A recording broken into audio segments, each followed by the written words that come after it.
I really don't know how to say it. I had a troubling childhood.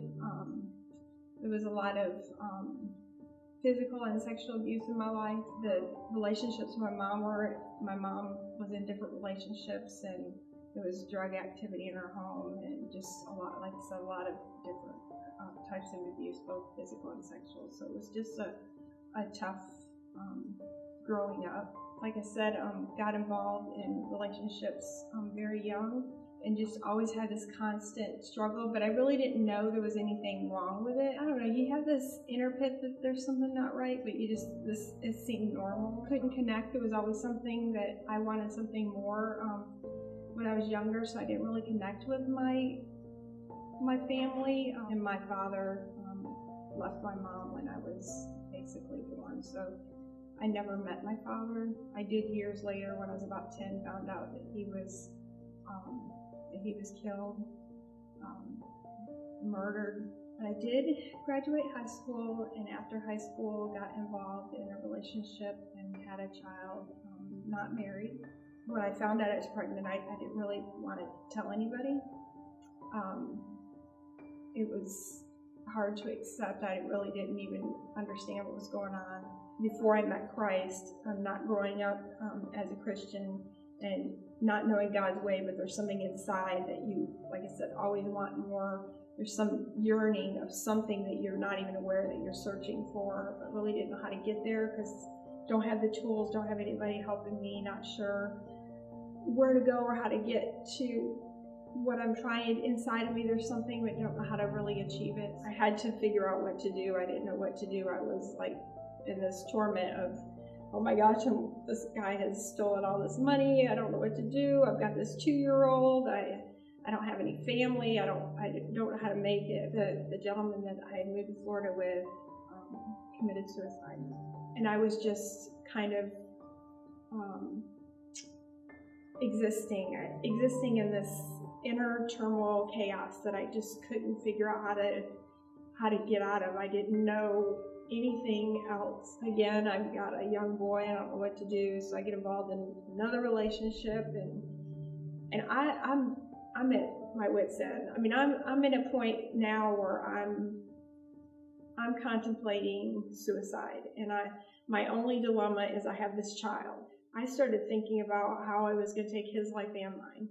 God's pursuing you, and you don't even know He's pursuing you. There's this, intimacy that He has with you, and you don't even know that He's pursuing you, but you know that there's something missing in your life and you want more, and you're miserable, but yet you don't know how to get to that. I finally meet this woman. She was just so kind. She was just so different. Every time I saw her, there was just like, whatever this woman has, I want what she has, because she just has a piece that I don't have, and I don't know how to get to that piece that she has that I wanted so badly.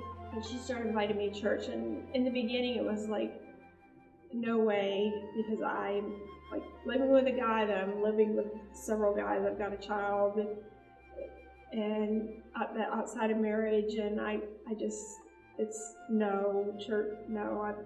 I think I've tried the church thing, and it just is, I think there's too much guilt in my life, and so I kind of declined several times, and then finally got to that point where I would try anything. At that point, I'm like, I'll try anything. Anything's got to be better than what I'm doing. So I finally decided to go to church with her. I didn't grow up knowing what love was, but these people, without even knowing who I was, were so kind to me. But they made me feel amazing, and I wanted more of it. So I kept going back. Long story short, I did accept Christ as my Savior. I was 26 years old. They threw me a birthday party. I'd never had a birthday party.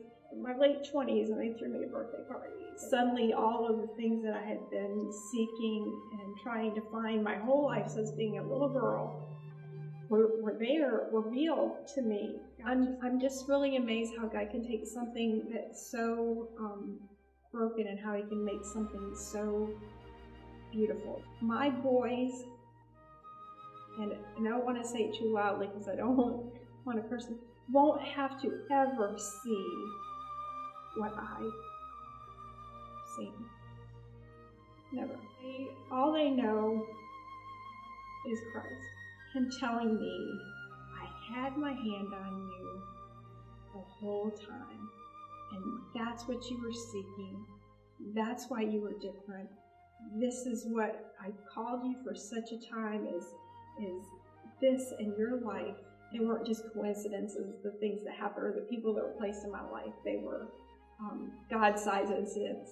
Since coming to Christ, I've learned a joy that is indescribable, that redemption, just knowing that there's a new story being written.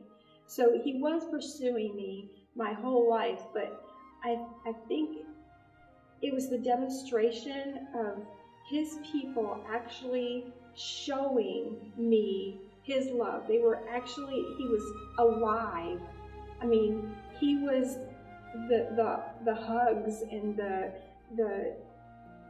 food when I didn't have food, or, just so many different, I want to call them miracles. I mean, he revealed himself in such a way that there was no denying who he was. I'm Kelly Bleiler. That's my story. What's your story?